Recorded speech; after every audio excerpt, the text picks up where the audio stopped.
Paper 1 का discussion है, history का, इतिहास का। देखिए, हिस्ट्री अपने आप में बहुत इंपॉर्टेंट सब्जेक्ट है। तो 2 मिनट में आपके लूंगा, थोड़ा सा कुछ बताना है। हिस्ट्री बहुत इंपॉर्टेंट सब्जेक्ट है, इतिहास बहुत इंपॉर्टेंट सब्जेक्ट है, और इतिहास में लिखने को बहुत कुछ है। जब हम पढ़ते हैं, जब हमें समझ में आता है हिस्ट्री, तो हमें लगता है कि आया है एग्जाम में तो क्यों ना लिख दे। ये हो जाता है कहीं कहीं, मन नहीं मानता, हाथ नहीं मानता, हम लिख देते हैं। इतिहास के पेपर में जो भी सवाल है उसको एक आदेश के रूप में समझो। आप भावी प्रशासनिक अधिकारी हो तो हर सवाल को इतिहास में आदेश के रूप में समझो। जैसे होता है ना मीटिंग में, जितना पूछा जाए उतना बताइए, ना ज्यादा ना कम, डांट फटकार लगती है। वैसा ही 3 मार्कर, हिस्ट्री के 3 और 5 मार्कर में इतिहास के 3 और 5 को आदेश के समय तरह आपको समझना है।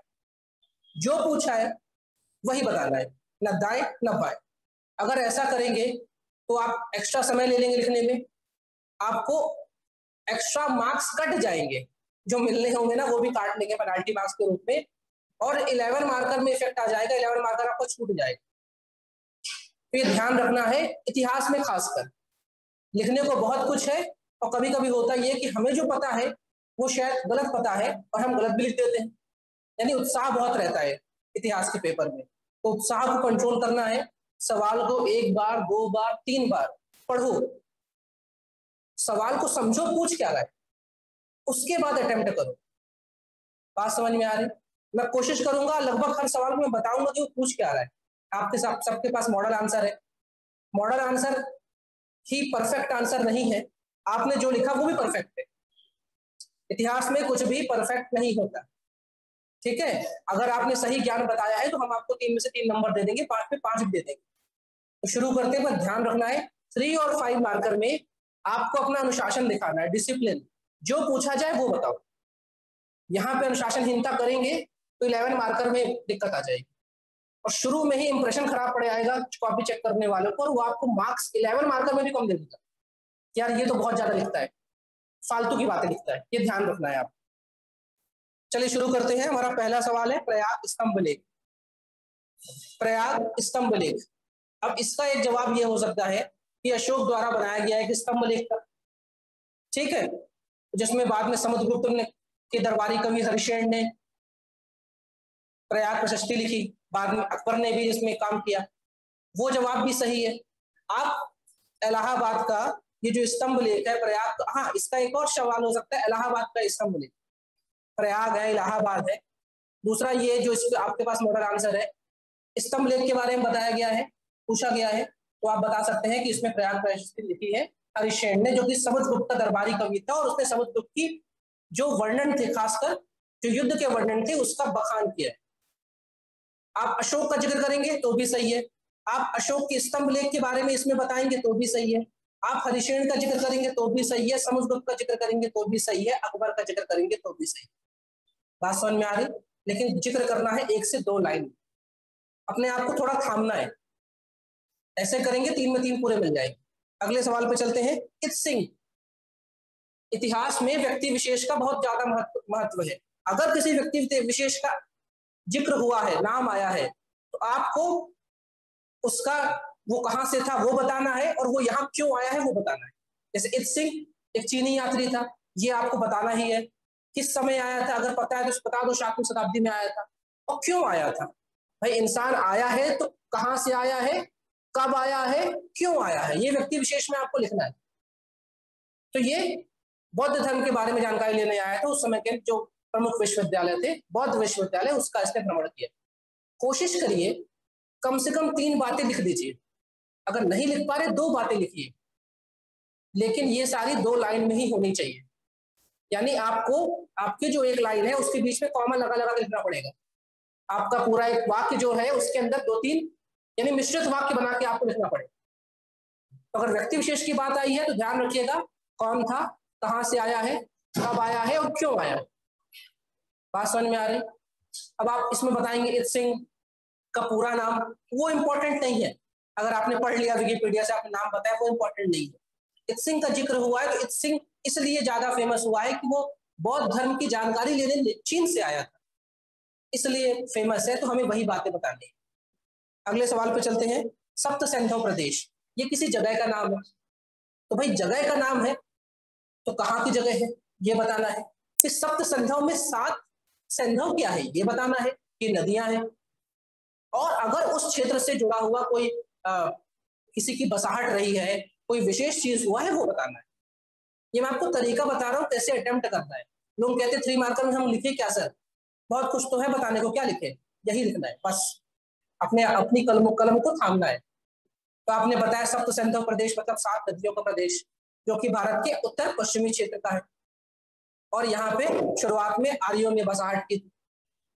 अब यहाँ पे आपको 7 नदियों का उल्लेख नहीं करना है, क्योंकि आप 2 लाइन कूद जाएंगे, जंप कर जाएंगे, ये ध्यान रखिएगा। आप 7 नदियों का बस उसका नाम लिखना है। आप बात समझ में आ रही? और ऐसा नहीं हमारे मॉडल आंसर आप बोलेंगे सर आपको बोले 2 लाइन और आपके मॉडल आंसर 4-4, 5-5 लाइन, हम इससे ज्यादा लिख के दे रहे हैं कि आपको कुछ तो याद रहे, लिखना क्या है, करना क्या है। अगले सवाल में चलते हैं। जाबलो उपनिषद, ये कोई ग्रंथ लग रहा है, और ये एक तरह का जिसे कहते हैं ना कि समास है, एक तरह का समास कह ले या संधि विच्छेद कर लो इसका। एक जाबली नाम मुझे समझ में आ रहा है, उपनिषद नाम आ रहा है। तो जाबलो उपनिषद जो जाबली ऋषि ने लिखा। उपनिषद क्या है अगर वो बता सको तो उसका अर्थ बता दो। और ये क्यों फेमस है जाबली उपनिषद या जाबलो उपनिषद, क्योंकि इसमें वर्ण व्यवस्था के बारे में बात कर देगी, ये बता दो। बात समझ में आ रही? किसी व्यक्ति का नाम उठ रहा है तो उसके बारे में बता दो, उसके काम उठ रहा है तो उसके काम के बारे में बता दो। और अगर कोई ग्रंथ उठ रहा है, 3 मार्कर में कोई ग्रंथ पूछा है तो ग्रंथ किस लिए फेमस है ये बताना है। आप ध्यान रखिएगा, उस किताब का जिक्र इसलिए हुआ है कि उसमें कोई खास बात है। ठीक है। 3 बुद्धकालीन गणतंत्र के नाम बताना है। अब इसमें सिर्फ और सिर्फ नाम बता के छोड़ देना है, उनका उल्लेख नहीं करना है, क्योंकि साफ साफ सवाल कह रहा है 3 बुद्धकालीन गणतंत्र, यानी हर एक नाम 1 नंबर का है। 3 नाम बता गए 3 नंबर मिल जाएगा। आपको गणतंत्र की परिभाषा नहीं लिखनी है, गौतम बुद्ध का नाम, उनका समय काल नहीं लिखना है, और उस गणतंत्र में किस तरह का शासन है वो भी नहीं लिखना है, सिर्फ नाम लिखना है। समझ में आ रही? आपके पास लिखा है कि भाई कुशीधारा और पावा के जो मल्ल है, या वैशाली के लिच्छवी, मिथिला के विदेह, पता है तो लिखो, एक नाम 1 नंबर का है, कुछ और नहीं लिखना है आपको। चलते हैं अगले सवाल की ओर। विक्रम संवत। अब विक्रम संवत ये किसी तिथि को लेकर है, कोई कैलेंडर को लेकर, तो भाई क्या है ये बताना है, कब शुरू हुआ ये बताना है, किसने शुरू किया ये बताना है। और अगर क्या आज भारत सरकार इसको यूज कर रही है, अगर चाल बने 2 लाइन में तो बता दो, नहीं तो मत बताओ। क्योंकि विक्रम संवत, शक संवत किसने शुरू किया, किसी खास समय शुरू हुए थे क्या, ये आपको बताना है। इसमें कंफ्यूजन होता है कि भाई 57 ईसा पूर्व का है, 78 ईस्वी का है, तो शक संवत ईस्वी वाला है 78 वाला, और विक्रम संवत ईसा पूर्व वाला है। क्या भारत सरकार इसको यूज करती है? वो शक संवत यूज करती है भारत सरकार। विक्रम संवत किस राजा ने शुरू किया था? तो जैन के राजा विक्रमादित्य ने। तो अगर बता सके तो बता दीजिए, लेकिन आप ध्यान रखिए 2 लाइन, पेनाल्टी मार्किंग होगी, ठीक है। और जितनी जगह मिलेगी उतने में लिखना है, नीचे नहीं कूदना है, ना क्वेश्चन वाले हिस्से में कूदना है। अत्रेय संहिता। संहिता मतलब कोई कुछ नियम। अत्रेय कौन है? कोई ऋषि का नाम है। तो पहली लाइन तो यही हो गई, आपके ऋषि द्वारा रचित। फिर इसमें कोई खास बात बताई गई तो बता दीजिए कि हाँ भाई इसमें चिकित्सीय विधि के बारे में बताया गया, जल चिकित्सा के बारे में बता दिया है। संहिता मतलब होता है कलेक्शन, कुछ उपदेशों का, निर्देशों का कलेक्शन, कुछ एक विशिष्ट ज्ञान का समूह संहिता होता है। ठीक है। हम उम्मीद नहीं करते आपसे सब कुछ पता होगा आपको, लेकिन कभी कभी जो क्वेश्चन होता है ना वही चीख चीख के बोलता है। एक लाइन तो मैं खुद ही बता रहा हूँ, आत्रेय ऋषि द्वारा रचित। नहीं भी पता है तो 1 लाइन लिख के 1 नंबर तो खींच सकते हैं, अगर और नहीं पता है तो। अब ऋषियों के समय संकलित है तो भाई उत्तर वैदिक काल या वैदिक काल में ही होगी, मुगल कालीन में तो होगी नहीं। तो दूसरी लाइन वो भी आप लोग का लगा सकते हैं अगर नहीं पता है। अटेम्प्ट करने का ये तरीका है। 1.8 शिलापति कारम। शिलापति कारम जो है एक बहुत बड़ा उपन्यास है, संगम साहित्य का बहुत बड़ा उपन्यास है। इलंगो अडियल नाम के व्यक्ति जो केरला के थे, केरल के चेर थे, चेरास थे, उन्होंने लिखा था। और ये अपने आप में इसलिए फेमस है क्योंकि यहाँ पे कोवलन और कन्नगी की प्रेम कथा का जिक्र किया गया है। इसका शाब्दिक अर्थ होता है शिलापति कारम का कि ये जो पैर है, पैर में पहने जाना वाला एक आभूषण, इस तरह हम कह सकते हैं पायल पहनी जाती है, तो पायल तो पतली होती है, अगर कड़ा पहने पैर में उसे शिलापति कारम कहते हैं। उसको लेकर ये कहानी कन्नगी और कोवलन, और कन्नगी को दक्षिण भारत में माता का दर्जा प्राप्त। ठीक है, जेजाग भुक्ति के चंदेल। अब देखिए ये शब्द जो सवाल है ना, इसमें दो शब्द अपने आप है, एक जेजाग भुक्ति और एक चंदेल। एक लाइन जेजाग भुक्ति के बारे में लिखो, एक चंदेल के बारे में लिखो, 2 लाइन आप यूं कंप्लीट हो गई, 2 बातें। ठीक है, और किसी विशेष राजा का धन का नाम लिख दो, विद्याधर का नाम लिख दो अगर पता है, या लिख दो कि उन्होंने खजुराहो के महान मंदिरों का निर्माण कराया। बात समझ में आ रही? अटेम्प्ट कैसे करना? आप लोगों ने ऐसा अटेम्प्ट किया है क्या? दिमाग चल रहा था, ऐसा चल रहा था तो बहुत सही ट्रैक में है आप लोग, आपको बहुत अच्छे नंबर मिल जाएंगे जब आपकी कॉपी चेक होकर आएगी तब देखिए। कन्नौज का त्रिपक्षीय संघर्ष। अब यहाँ पे कन्नौज उत्तर प्रदेश में गंगा किनारे एक प्रमुख शहर, त्रिपक्षीय संघर्ष यानी 3 लोग लड़ रहे थे। किसके लिए? कन्नौज के लिए। उन तीनों जो वंश है उनका नाम लिख देना। लगभग 200 साल की संघर्ष चला और अंत में जो विजय हुआ उसका नाम लिखना। बात समझ में आ रही? आपको नहीं लिखना है कि भाई प्रतिहारों को कौन लीड कर रहा था, ठीक है, चंदेलों को कौन लीड कर रहा था, नहीं लिखना है। आपको बस ये बताना है कि किसके लिए संघर्ष हो रहा था और कब कब का समय है ये। ठीक है, वैसे इसमें लिखा है 8वीं शताब्दी में कन्नौज पे अधिकार हेतु पाल प्रतिहार और राष्ट्रकूटों ने लड़ाई की और आखिरी में जीता कौन? प्रतिहार जीती। ठीक है, लगभग 200 साल चला है, यानी 8वीं शताब्दी से 10वीं शताब्दी के बीच में हुआ।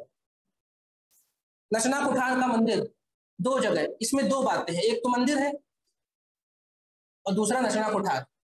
तो ये गुप्तकालीन मंदिर है, उस समय के मंदिरों में शिखर नहीं होते। इस 3 मार्कर में आप चाहो तो डायग्राम बना सकते हो कि 2 लाइन खींची और सीधी सपाट एक छत बना दी, सपाट छत है इसमें। इस 3 मार्कर में एक डायग्राम बना सकते हो आप अगर। हाँ हाँ हाँ बता सकते हो, मतलब 3 मार्कर में भी डायग्राम बना सकते हो, गुंजाइश से छोटा सा बना दो। ठीक है, तो नचना कुठार जो मंदिर है ये पार्वती को समर्पित है, मध्य प्रदेश के पन्ना जिले की अजयगढ़ तहसील में है और गुप्तकालीन एक मंदिर। गुप्तकालीन मंदिरों में शिखर नहीं होते, जो आज शिखर होते हैं मंदिरों में, ये बात आए। संधि विग्रह ये एक पद है, संधि विग्रह एक पद है। अगर आप इसको थोड़ा सा सोचेंगे भी तो ये एक संधियां करवा रहा है, ये संधियां करवा रहा है, यानी बीच में वार्ता करके लिए एक बहुत इंपॉर्टेंट व्यक्ति है। एक तरह से ये मार्गदर्शक के रूप में या जिसे हम कह सकते हैं एडवाइजर के रूप में ये काम कर रहा है। ठीक है, तो एक पद है गुप्तकालीन का और युद्ध और शांति का मंत्री है, यानी युद्ध भी शुरू यही करवा रहा है, यानी संधि टूटी युद्ध शुरू, संधि करवाई युद्ध खत्म। ठीक है, और जो संधियां होती हैं कौन करता है? एस जयशंकर साहब करते हैं, आज के समय तो विदेश मंत्री या विदेश नीति का काम है। तो ज्यादा दिमाग नहीं लगाना है आपको, आपको सवाल को 1 बार 2 बार 3 बार आप पढ़ोगे ना, अपने आप आपको क्लिक कर जाएगा कि मैं लिखूं कहां से, आपके पेन अपने आप चल जाएगी। ठीक है, गाथा सप्तशती। गाथा मतलब गाथा है, किसी की कहानी है, गाथा। सप्तशती मतलब कितने, कुछ शब्द मतलब 7, शती मतलब 100, यानी 700 लोगों की कहानी है। अगर नहीं पता है तो ये तो लाइन मिल गई ना। 700 किसकी कहानी है? तो यहाँ पे राजाओं की कहानी है, राजा की, जिसमें उनके प्रेम संबंधों के बारे में लिखा गया है। इसमें इसका नाम है हाल अथवा शालीवा, जो आपके वाहन है उन्होंने लिखा है। तो अगर नहीं भी पता है तो 1 नंबर तो आप खींच लाओगे, अगर आपका हिंदी में अच्छी पकड़ है तो आप उसका अर्थ निकाल के, यानी शब्दार्थ से आप 1 नंबर खींच सकते हो, पता है तो 3 के 3 मिल जाएंगे। क्लियर हो रही मेरी बात? अभी तक किसी को कोई डाउट? बेसनगर गरुड़ स्तंभ, बेसनगर गरुड़ स्तंभ, यहाँ 2 शब्द आ रहे हैं, एक बेसनगर जो जगह है, गरुड़ स्तंभ। तो बस ये यहाँ पे बेसनगर के बारे में बताना है।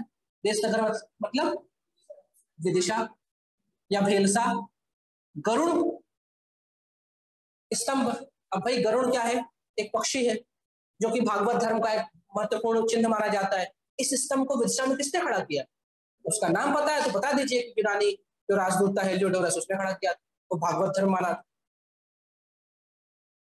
तो ये जो सवाल है ना, वही बताते हैं कि शुरू कहां से करना है। तो शुरू आपको कहां से करना था? विदिशा से। जैसे इसमें लिखा ना बेसनगर, तो आप बताइए कि विदिशा में स्थित मौर्योत्तर काल का एक जगह है जहां पे यूनानी राजदूत हेलियोडोरस ने गरुड़ स्तंभ की स्थापना करवाई थी और भागवत धर्म को ग्रहण किया था। ठीक है, जरूरी नहीं कि आपको समय पता हो, इतिहास में अच्छी बात है, खासकर जो एंशिएंट हिस्ट्री है, प्राचीन इतिहास, वहां पे आप मौर्योत्तर काल, 8वीं शताब्दी, 3री शताब्दी, 2री शताब्दी, 5वीं ईसा पूर्व, ये लिख के काम चला सकते हैं। आपको एग्जैक्ट नहीं जाना, अगर पता है तो ठीक है, नहीं तो एग्जैक्ट नहीं जाना, आपको पूरे नंबर मिल जाए। एग्जैक्ट कहाँ से होना है आपको, मुगल कालीन से आपको एग्जैक्ट बताना है। अकबर कब आया, बाबर कब मरा, सविनय आंदोलन कब हुआ, यहाँ पे एग्जैक्ट चल रहा है, एंशिएंट हिस्ट्री में नहीं चल रहा। 5वें में आखिरी में चलते आहत सिक्के। आहत क्या होता है भाई, आपने मुझको मारा, मैं आहत हो गया, चोट लग गई मुझे, ऐसा कुछ हुआ है इसमें?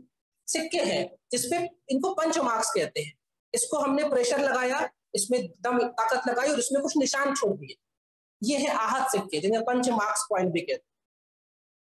एक लाइन ये मिल गई। अब इन सिक्के हैं तो क्या उपयोग होगा इनका, आदान प्रदान से, विपणन के लिए, अर्थव्यवस्था के लिए। और ये कब चालू किए गए, तो ये इसमें लिखा हुआ है कि 500 ईसा पूर्व से 2री शताब्दी तक प्राप्त हुए।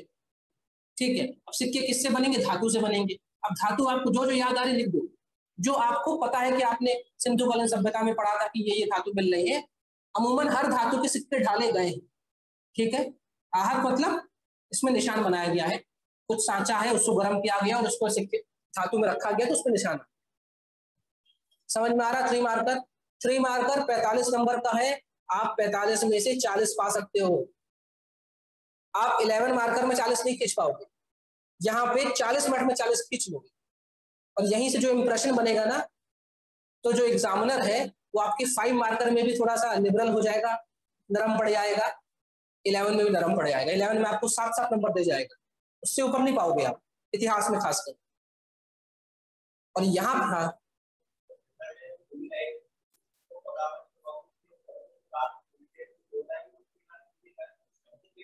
वही तो। अब होता ये है कि हम टेस्ट सीरीज ज्वाइन करते हैं और टेस्ट सीरीज के दिन ही आके हम क्या करते हैं, मैच खेलते हैं। क्रिकेट में आपने देखा है ना कि प्रैक्टिस मैच चलता है, आपको प्रैक्टिस करना पड़ेगा। आप रोज के 3 सवाल पकड़ लो, मतलब रात में सोने से पहले 3 सवाल निकाल लो कि ये 3 मार्कर के ये हो गए, 5 या 11, सुबह उठते हैं उनको अटेम्प्ट करो। दूसरा, जब आप अटेम्प्ट करते हो ना तो उसमें वर्ड्स को काउंट करके लिखो उसमें, जैसे आपने 3 मार्कर लिखा, अब आपने लिखो कि आपने लिख दिया कितना, 22 शब्द, आप लिखो कि मैंने लिख दिया 34 शब्द। जब ये लिखोगे ना तो अपना दिमाग यूज टू हो जाएगा, हाँ यार ये 22 को मुझे 12 करना। अगर हम फाइनल एग्जाम के दिन ही करेंगे, अपना हुनर दिखाएंगे तो गड़बड़ी के चांसेस। इसलिए आपको रोज के 1 घंटे निकालने हैं आंसर राइटिंग। ज्ञान सबके पास भरपूर है, उस ज्ञान का सही उपयोग जो उस 3 घंटे में कर लेगा ना, वो साक्षात्कार में जाएगा। बस सिंपल सा फंडा है। मेंस अटेम्प्ट करने वाला सभी बुद्धिमान बच्चे हैं, लेकिन सभी अनुशासित नहीं है। मेंस बुद्धिमानी के साथ साथ अनुशासन का पेपर है, क्योंकि आप अधिकारी बनने वाले हैं। अधिकारी अनुशासित होना चाहिए। अनुशासन, ये आपकी आंसर राइटिंग अनुशासन है। आपको पहले दिन से बोला है कि 2 लाइन, तो 2 को 3 मत करो, ये अनुशासनहीनता है। आपको बोला है कि भैया ये 5 मार्कर का है तो आपको लिखना है। एक अनुशासनहीनता ये भी होती है कि हमारा पेपर रह जाता है। आपको पहले दिन से पता था कि 3 मार्कर, 5 मार्कर, 11 मार्कर आएगा, 3 घंटे का पेपर होगा, पहले दिन से पता था, फिर पेपर कैसे छूट गया? कल को अधिकारी बनेंगे तो आप समय पे काम नहीं पूरा करेंगे, ये अनुशासनहीनता हो जाती है। तो कॉपी चेक करने वाला ना पहली नजर देख लेता है कॉपी कितनी भरी, खासकर इतिहास की बात कर रहा हूँ। अगर पूरे अटेम्प्ट है तो वहीं से मन बन जाता है ये बच्चा अनुशासित है। बुद्धिमान तो हर बच्चा है, हमें बुद्धिमान चाहिए, ज्यादा नहीं चाहिए, नहीं तो हम साइंटिस्ट बना लेते आप। हमें डिसिप्लिन्ड आदमी चाहिए। जब खुद डिसिप्लिन रहेगा तब तो शासन के लिए काम के लायक होगा। आपका अनुशासन यहाँ दिख रहा है। इसलिए आप रोज 1 घंटे, आधे घंटे निकालिए और आप ये देखिए कि आप निश्चित समय पे कितने शब्द लिख पा रहे हैं। बात समझ में आ रही? ज्ञान सबके पास है, उसमें किसी की कमी नहीं। चलिए 5 मार्कर में चलते हैं। अब 5 मार्कर जो है, अब देखिए यहाँ पे बड़ी दुविधा हो जाती है। 5 मार्कर हमें लगता है इतना छोटा भी नहीं है कि कुछ ना लिखे, इतना बड़ा भी नहीं है कि सब कुछ लिख दे, लेकिन लिखे क्या, सबसे बड़ी दिक्कत होती है। और कभी कभी 3-4 लाइन तो भूमिका बनाने में निकल जाती है, और जब भूमिका बने तो 2 लाइन बची, तो उस चक्कर में आपको मिलेगा 1 नंबर, 1.5 नंबर। तो 5 मार्कर का इतिहास का एक नियम में है कि कम से कम 5 बातें लिखिए ना कोई इंट्रोडक्शन, ना कोई कंफ्यूजन, कोई पृष्ठभूमि नहीं बनाना है, कोई भूमिका नहीं बांधनी है। सवाल में एक शब्द ऐसा होगा जो मुख्य शब्द होगा, जिसे कीवर्ड्स कहते हैं। वो सवाल उसी शब्द पे टिका हुआ है, आपको उस शब्द को ढूंढना है और सीधे आंसर में कूद जाना है बिना भूमिका बनाए। फिर से बोल रहा हूं, हर सवाल में एक मुख्य शब्द है, उस शब्द को ढूंढना है आपको। बहुत से लोग ढूंढ नहीं पाते, वो पढ़ते हैं, दिमाग उनको बताता कुछ है और वो लिख कुछ देते हैं। तो मैं बताऊंगा इसमें मुख्य शब्द क्या है, और आपको कम से कम 5 बातें लिखनी है। 5 से 6 मत करना, 5 लिख दिए तो 4 नंबर मिल जाएंगे। बात समझ में आ रही मेरी?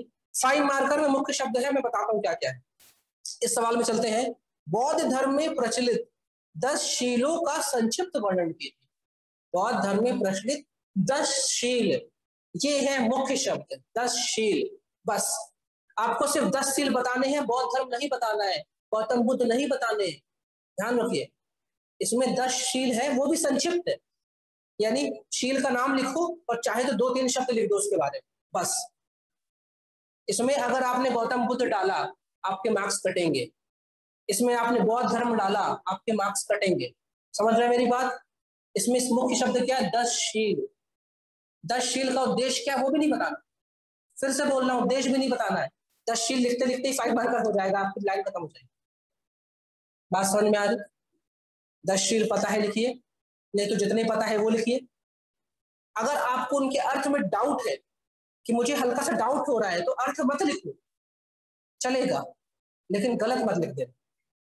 5 मार्कर में 5 मार्कर छोटा होता है, शॉर्ट होता है, प्रिसाइज होता है, आंखों में तुरंत दिखता है। अगर आपने बेवकूफ बनाने की कोशिश की तो ऐसे लाइन काटे, ऐसे चलाएगा बस, फिर आपकी शुरू की 3 लाइन बेकार हो जाएगी। तो इसमें आपको 10 शील के बारे में बताना है, उनका उद्देश्य क्या है, कब गौतम बुद्ध ने प्रतिपादित किया, 10 शील से लोगों के जीवन में क्या प्रभाव पड़ेंगे नहीं बताने, आपको 10 शील बताने हैं बस। और 10 शील में 5 तो जैन वाले ही है, पंचव्रत, तो 5 यहां से उठा लो। फिर आखिरी में है कि अच्छे बिस्तर में नहीं सोना है, आभूषणों का त्याग करना है, ये सब बात समझ में आ रही? चलिए अगले सवाल पे, कोई डाउट? मगध के उत्कर्ष हेतु, मगध के उत्कर्ष हेतु जिम्मेदार कारकों का वर्णन करना है। मगध 16 महाजनपद में विजयी रहा और बहुत लंबे समय तक उसने रूल किया, राज किया। तो इतना मजबूत वो कैसे हो? उसका उत्कर्ष तो हुआ, माना कि पतन हुआ, लेकिन यहाँ उत्कर्ष पूछा है। तो मगध के उत्कर्ष के जिम्मेदार कारक, अब कारक तो दोनों हो सकते हैं, एक प्राकृतिक हो सकता है, एक मानवीय हो सकता है। आपको सिर्फ वो कारक बताने हैं, आपको नहीं बताना मगध बिहार में है, उसकी राजधानी पाटलिपुत्र है, फिर राजगिरी है, ये सब नहीं बताना। मगध में हर्यक वंश आया कि मौर्य आया, नहीं बताना, सिर्फ आपको कारण बताने। तो यहाँ पे जो मुख्य शब्द है वो है उत्कर्ष। मगध इतना बड़ा कैसे हुआ? उत्कर्ष तो था बहुत लंबे समय, मतलब 600-700 साल मगध ने शासन किया। उत्कर्ष हुआ तो क्यों हुआ? कारण 2 है, एक प्राकृतिक या नैसर्गिक, कि भाई वो नदियों से घिरा हुआ है, पहाड़ों से घिरा हुआ, गिरिव्रज या राजगिरी, मतलब जिसको गिरी ने ढका है, ठीक है, ये सब बताइए। उसके पास अच्छी खदानें हैं, खदानें मिल गई थी लोहे की, कोयले की। और मानवीय कारण में भाई उसके पास अच्छे राजा हुए, अच्छा वंश हुआ, निर्भीक राजा हुए, उनके फिर आप नाम लिख दीजिए। बात समझ में आ रही? लेकिन अगर आपने शुरू कर दिया मगध का शासन यहाँ से था यहाँ तक था, मगध में ये वंश था, फिर ये, वहीं पे क्रॉस हो जाएगा आंसर, वहीं क्रॉस हो जाएगा। आपने गलत नहीं लिखा, लेकिन जो पूछा गया वो नहीं बताया। ठीक है, कलेक्टर साहब आपसे पूछ रहे हैं कि सर ये रिपोर्ट में देरी क्यों हो गई? सर वो मैं घर से आ रहा था, मेरी गाड़ी का टायर पंचर हो गया, उसके बाद ट्रैफिक लग गया, फिर एक एक्सीडेंट हो गया। डॉक्टर साहब क्या बोलेंगे? मैंने सवाल जो पूछा आपको समझ में आया? यही बोलते हैं ना, सवाल जो पूछा गया समझ में आया तो लिखो। क्लियर हो रही बात? अगले में चलते हैं। मध्य भारत में प्राप्त ताम्र पाषाणिक संस्कृति कहां पे प्राप्त? मध्य भारत। मध्य भारत मतलब मध्य प्रदेश। अब तक बहुत से बच्चे ताम्र पाषाणी संस्कृति पहुंच जाते सिंधु घाटी में और वहीं की वर्णन करने लग जाते। मध्य भारत में, मध्य प्रदेश के क्षेत्र में ऐसा कुछ था क्या जो उसके समानांतर था? अगर है तो उसका वर्णन करिए। समझ में आ रही बात? तो नागदा है, कायथा है, वो सब आप बता दीजिए दो दो लाइन में। होता ये है कि हम ताम पाषाण पढ़ के ना हमारा दिमाग सीधे सिंधु घाटी में कूद जाता है और हम वहां का वर्णन कर देते हैं और वहीं पर ब्लेंडर हो गया। किसी से हुआ तो नहीं अभी क्वेश्चन में आंसर में? सबने वही लिखा है एमपी वाला। चलिए, तो यहाँ पे है बनास या आहड़। अब मध्य भारत में सिर्फ एमपी नहीं आता है, मध्य भारत में जो चंबल नदी है, जो नर्मदा नदी है, जो सोन नदी है, इसका क्षेत्र को हम इतिहास में मध्य भारत के, और चंबल नदी राजस्थान के हिस्से में निकलती है। तो उधर आहड़ या बनास वाला, जिसको बनास खाटा आज कहते हैं, वो इधर हम नीचे आएंगे तो आपका कायथा मिल गया और मालवा संस्कृति। आप इनका नाम बता देंगे सिर्फ, आपको 2 नंबर मिल जाएंगे। आप यहाँ पे कुछ खास चीज जो मिली है वो बता देंगे या कुछ खास स्थल का नाम बता देंगे तो आपको 4 नंबर मिल जाए। आपने सिंधु घाटी समय सभ्यता का समय काल लिखा तो आपको 0 नंबर मिलेंगे। ठीक है, अगला सवाल ध्यान से सुनना। हाल ही में यूनेस्को द्वारा मान्यता प्राप्त हड़प्पाई स्थल या शहर धौलावीरा पे टिप्पणी करी। ये तो सभी जानते हैं, धौलावीरा यूनेस्को विश्व विरासत सूची में शामिल हो गया, इकलौता सिंधु घाटी सभ्यता का शहर है जो शामिल हुआ है। ठीक है, और तो कोई शामिल नहीं हुआ। तो धौलावीरा अगर शामिल हुआ है और ये क्या पूछ रहे हैं, धौलावीरा पर टिप्पणी करिए, तो हमें वो खास बातें बतानी है जो बाकी शहरों में नहीं है, जिस वजह से धौलावीरा यूनेस्को की विश्व विरासत सूची में आया है। आपको यूनेस्को के बारे में जिक्र नहीं करना है, आपको ये जिक्र नहीं करना है कि मध्य प्रदेश में यूनेस्को के कितने विश्व विरासत स्थल है, आपको ये जिक्र नहीं करना कि यूनेस्को कब बना, पहले से मुख्यालय, सब नहीं बताना। आपको ये भी जिक्र नहीं करना कि धौलावीरा सिंधु घाटी सभ्यता का स्थल है और सिंधु घाटी सभ्यता का ये समय काल है। नहीं नहीं नहीं नहीं, सिर्फ सीधे धौलावीरा में कूदना है। धौलावीरा में ऐसी क्या खास बातें थी कि वो इस सूची में आया, जबकि हड़प्पा मोहनजोदड़ो रह गए। तो आपको बताना है कि 3 हिस्सों में बटा हुआ शहर है। यहाँ ये बिना किसी नदी के किनारे बसा हुआ शहर नहीं है। यहाँ पे इन्होंने भू जल संरक्षण पे काम किया, तालाबों को संरक्षित किया, यहाँ पे स्टेडियम प्राप्त हुए। ठीक है, ये सब यहाँ पे आपको, और क्या क्या मिला यहाँ पे देखते हैं। ठीक है, और जिसने खोजा है उनके बारे में बताना। ठीक है, जो खास बातें हैं वही बतानी है आपको। अगर हो सके बताइए गुजरात में है, गुजरात के किस जिले में पता है वो बताइए। जो इसके खोज करता है उनका नाम जरूर लिखना है आपको, क्योंकि इकलौता ऐसा शहर है यूनेस्को की विश्व विरासत सूची में शामिल है। ठीक है,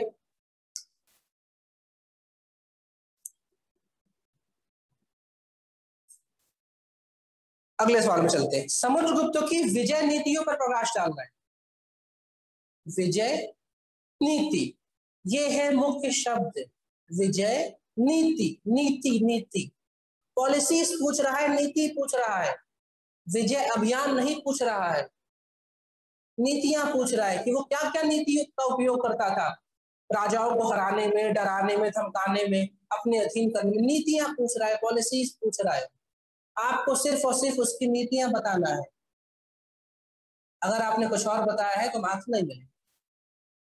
बात समझ में आ रही? समुद्रगुप्त की विजय नीतियां, इसके लिए आप ये कर सकते हैं, पेंसिल साथ में रखिए, सवाल जब पढ़ेंगे उसके नीचे हल्की सी लाइन खींच दीजिए उस शब्द के नीचे कि मुझे इसके दाएं बाएं नहीं जाना, इसी शब्द में रुकना है। इससे आपका 5 मार्कर बहुत अच्छा बन जाए।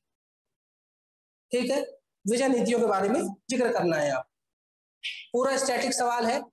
ये कुछ सवाल हमने बहुत ही ज्यादा कठिन दिए आप, इसलिए नहीं कि आप अटेम्प्ट करें, इसलिए कि दिमाग चलाना शुरू करें। इतना एमपीएससी नहीं पूछेगा, ये तो गारंटी है, लेकिन थोड़ा दिमाग लगाओ कि क्या पूछा है, हमने क्या लिखा है। अगर हम अपनी गलतियां जान जाएंगे ना तो हम वहां गलतियां नहीं करेंगे और वहां हमारे बहुत सुनहरे मार्क्स आ जाएंगे। ठीक है, तो नीतियों का जिक्र करना है आपको, और यहाँ पे हम क्या मांग रहे हैं नीतियों के रूप में, वो विशेष शब्द जैसे पारिचारिकृत, ग्रहण मोक्षानुग्रह, कन्यानोपायन, ये हम शब्द चाह रहे हैं। हम ये नहीं चाह रहे थे कि वो राजाओं को डराता था, धमकाता था, उनसे उनको संधियां साइन करवाता था, ये सब नहीं जानना, जनरल बातें नहीं जानना। नीतियां शब्द था, नीति बताओ, मार्क्स ले जाओ। इन जैसे सवालों में अगर आपको कुछ नहीं पता है तो गलत मत लिखना, गलत मत लिखना। आप 1-2 लाइन लिखें लेकिन गलत मत लिख देना। अटेम्प्ट जरूर करना, कोई भी सवाल ब्लैंक मत रखना। ऐसा ना हो कि वो पूरा खाली हो, कि वो लाइन चला पाए, उसको लाल लाइन चलाने का मौका मत देना। लिखना लेकिन गलत मत लिखना, खासकर 5 मार्कर में। 11 में 1-2 लाइन चल जाता है। हेन सांग का परिचय देते हुए इसके विवरण पर संक्षिप्त टिप्पणी करना है।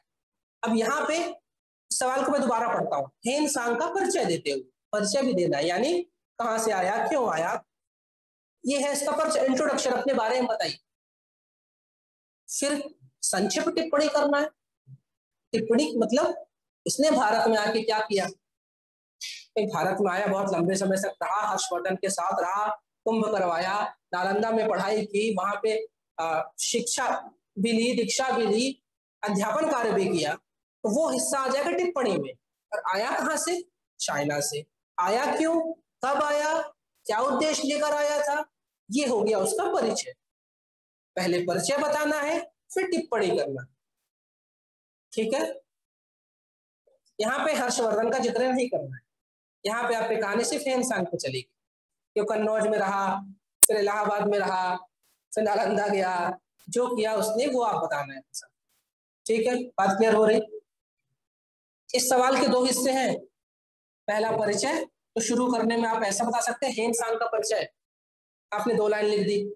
फिर टिप्पणी, संक्षिप्त टिप्पणी 2 लाइन लिख दी, ऐसा भी कर सकते।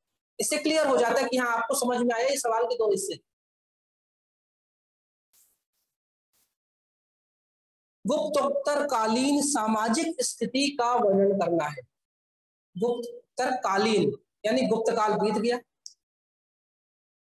उस काल के बीतने के बाद जो सामाजिक स्थिति है वही बतानी है। यहाँ पे आपको किसी राजा का जिक्र नहीं करना, किसी वंश का जिक्र नहीं करना, यहाँ पे आर्थिक नीतियों के बारे में नहीं बताना, सिर्फ सामाजिक जीवन के बारे में बताना। और जब भी समाज की बात आती है, किसी समाज को अगर जानना है तो महिलाओं की स्थिति जान लो, समाज का चेहरा दिख जाता है ना। तो जब भी सामाजिक जीवन आए तो वहां पे महिलाओं की स्थिति क्या है वो सबसे पहली लाइन होनी चाहिए आपको। उससे सामाजिक जीवन या सामाजिक जो पृष्ठभूमि है वो मजबूत हो जाती है। फिर महिलाओं की स्थिति के बाद आप वहां बताइए कि भाई इनका समाज था कैसा, पितृ संतात्मक था कि मातृ संतात्मक था, फिर कोई खास विशेष चीज हो रही थी क्या, रीति रिवाज का ज्यादा चलन था क्या, आडंबर था, अंधविश्वास था, ये सब बातें आप बता सकते, ठीक है। तो यहाँ पे गुप्तोत्तरकालीन सामाजिक जीवन का वर्णन करना था। तो जैसे इसमें देखते हैं कि समाज 4 वर्णों में विभाजित था, जिसमें ब्राह्मण का सर्वोच्च स्थान था, जो लगभग आज का समाज है वही उस समय का था। और लगभग 1200-1300 साल से सामाजिक जो हमारा जीवन है उस पर ज्यादा बदलाव नहीं हुआ है। विदेशियों के आक्रमण एवं आगमन से विदेशी जातियों का आत्मसातीकरण हुआ, बहुत से विदेशी लोग आ रहे थे, जिसे हम कहते हैं ना गंगा जमुनी तहजीब, वो मुगलों के आने शुरू नहीं हुई, वो पहले शुरू हो गई। मुगलों के आने पे हमने उसको नया नाम दिया कि गंगा जमुनी तहजीब या मिश्रित सभ्यता बन रही। जाति प्रथा में कठोरता आ गई, ठीक है। कुलीन वर्ग जो है उसके पास बहुत विशेषाधिकार थे। ये बहुत सामान्य बातें हैं, आपको यही बातें लिखनी है, इसके अलावा कुछ नहीं लिखना है। कम से कम 5 बातें लिखो, 4 नंबर ले जाओ, 5 में 5 हम नहीं देंगे या कोई भी नहीं देगा। अगले सवाल में चलते हैं। मध्य प्रदेश के महाजनपद कालीन इतिहास पर टिप्पणी करना है। मध्य प्रदेश में जो महाजनपद थे उनके बारे में बस बताना। तो कौन कौन से थे, अवंती थे, चेदी थे, और 2 ही हैं। हाँ, अब इन दोनों के बारे में आपको बताना है। कैसे बताएंगे, पहले तो उनका जगह, स्थान, लोकेशन, दूसरा उस समय के कोई विशेष राजा, उस समय कौन सा वंश था, उनकी क्या राजधानी थी, ये बताना है। तो अगर आप 4-4 बातें बता रहे हैं तो आपकी 8 बातें हो गई, आपको 4 नंबर मिलते। अवंती में आएंगे तो भाई इनकी राजधानी 2 थी, ये आपको बताना है। इनका क्षेत्र क्या था वो बताना है कि उत्तर अवंती की राजधानी क्या, दक्षिण की क्या, उस समय कौन रूल कर रहा था वो बताना है आप।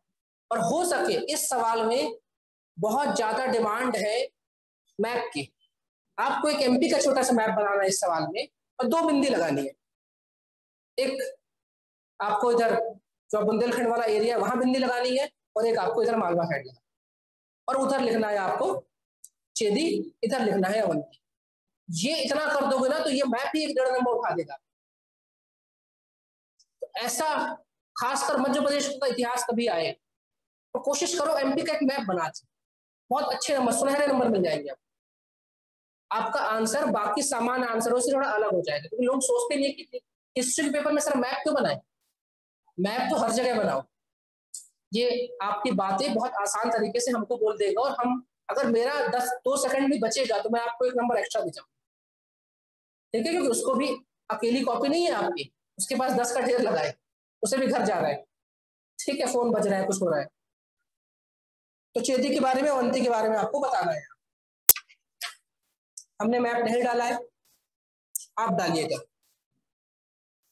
प्राचीन भारत में शिक्षा के प्रमुख केंद्रों का वर्णन करना है, तो भाई 3-4 केंद्र उठा लीजिए, इसमें भी मैप बनाएंगे तो बहुत बेहतर रहेगा कि वल्लभी है, नालंदा है, तक्षशिला है, और इनमें काफी दूरी है। भाई तक्षशिला बनाना है पाकिस्तान वाले में बिंदी बनाओ, वल्लभी बनाना है गुजरात वाले में बिंदी बनाओ, नालंदा बनाना है बिहार वाले में बिंदी बनाओ, तो काफी एक अच्छा मैप बन जाएगा। आप सबका नाम बता देंगे और इनके बारे में कुछ काम बता देंगे कि भाई जो जो विश्वविद्यालय थे या विद्या केंद्र थे उनको किसका आश्रय प्राप्त था, कोई विशेष वहां पे शिक्षा दी जा रही थी क्या, किसी विशेष, जैसे वल्लभी की बात करें तो बौद्ध धर्म से जुड़ा हुआ एक था, और यहाँ पे महायान जो है उसके बारे में शिक्षा दी जाती थी। नालंदा बाद में बौद्ध धर्म को समर्पित हुआ, शुरुआत में तो सारी शिक्षा दी जाती, तक्षशिला में शिक्षा दी जा रही थी वो जिसे कहते हैं कि राजनीतिक शिक्षा दी जाती थी वहां पे जाकर, कि राजकाज कैसे करना है, राजा कैसे बनना है, युद्ध कैसे करना है। भाई चाणक्य भी तो वहां राजनीति विज्ञान का एक प्रोफेसर था, तो आप इनके बारे में बता दे, मैप में इनके बारे में बता दे तो आपको बहुत अच्छे नंबर मिल जाए। और एक बात और, आप ये मत सोचो कि मैं भूल रहा हूं, मैं हिस्ट्री पढ़ नहीं पा रहा हूं या मैं भूल जाता हूं। एग्जाम में जब सवाल आएगा ना वो खुद दिमाग से आपका जवाब निकाल देगा। इतिहास को रटना नहीं है, सिर्फ समझना है। आप समझ के पढ़ेंगे ना तो ये जो क्वेश्चन पेपर है खुद ही बोल देगा ये लिख दो, ये लिख दो, ये लिख दो, क्वेश्चन पेपर खुद ही बोल देगा। वैदिक, आर्य एवं हड़प्पाई सभ्यता में अंतर बताना है, अंतर बताना है, साफ साफ बोला है, कम से कम 5 अंतर बता दो। अंतर बताने का बहुत अच्छा तरीका, पहला स्थान, दूसरा सामाजिक जीवन, आर्थिक जीवन, राजनीतिक जीवन, कोई विशेष बातें, ठीक है, उनका धर्म को लेकर क्या, धर्म पे क्या प्रभाव पड़ा, ये सब बातें रख के आप बता दीजिए। अगर आधार बना के आप अंतर बताएंगे तो बेहतर होगा।